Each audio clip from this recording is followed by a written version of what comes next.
are very excited to have two speakers with us today. We have Dr. Julie Chamberlin from the Department of English, who teaches at Loyola University in Chicago, and Dr. Michael Jones, who is with Sheridan College here in Canada. He's with the Faculty of Animation, Art and Design. I started using Kritik because I wanted to find ways to democratize the classroom so that students weren't thinking of assessment as, the instructor has all of the knowledge and we're simply giving them a letter grade that tells them what type of student they are, what type of writer they are, and that's the knowledge that they carry into their future college classes.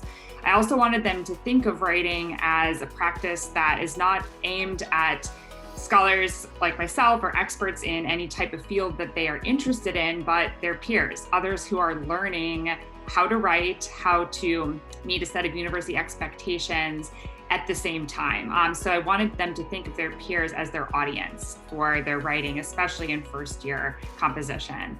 I first implemented Kritik in these classes 2 years ago in fall 2020. And I had, especially during the pandemic, great success with getting students to actually be able to communicate with one another through writing in ways that they were reluctant to communicate via Zoom. And I've since continued to use Kritik even in in-person classroom models. And it's really opened up the opportunity for students to get exposure to other students' writing, which I realized is not something that they get from other classes. They don't see what other students are writing.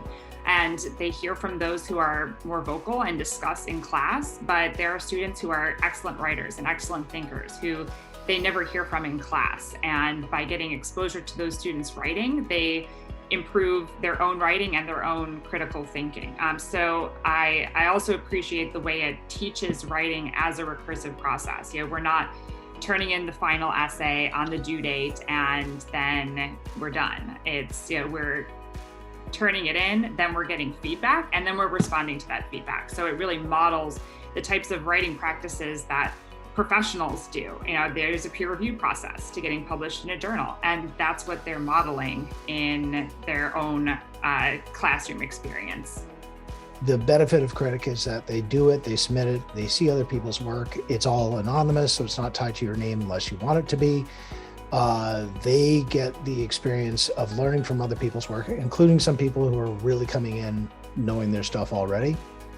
So they get blown out of the water with that, but they see other people's work, which is also kind of, rudimentary.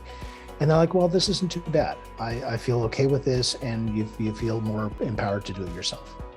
Unless I'm going to collect all of their rough drafts, look them all over myself, and look over the peer feedback, which just isn't realistic, then I can't assign grades to peer review. And students come in with barely outlines for their rough drafts, or they don't leave substantial peer review, and there's no way for me to really grade it or put some weight on it.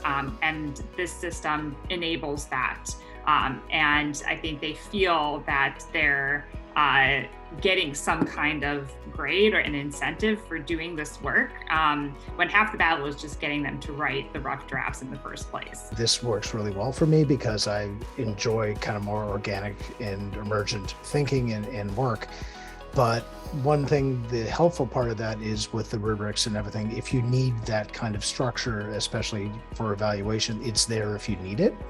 My rubrics tend to be a little more generic because I just really want people to explore, and I want a kind of depth of exploration, not necessarily is this here, is this here, is this here. But for some assignments that would be a lot more necessary, so you can structure the rubric for that. I think the more structured the rubric is, the more likely you have grade appeals going on, because then there's just that many more things to pick at. I've kind of advocated for a feature that's maybe just more neutral, like ask a question, but I encourage them to use the grade dispute button even if they notice contradictions in things that their peers have said, to draw my attention to that. So I say, even if you don't necessarily, or you're unsure whether or not you agree with the score, use the grade dispute button to ask me a question or to draw my attention to something that seems like a contradiction. So I have students use it for things like that.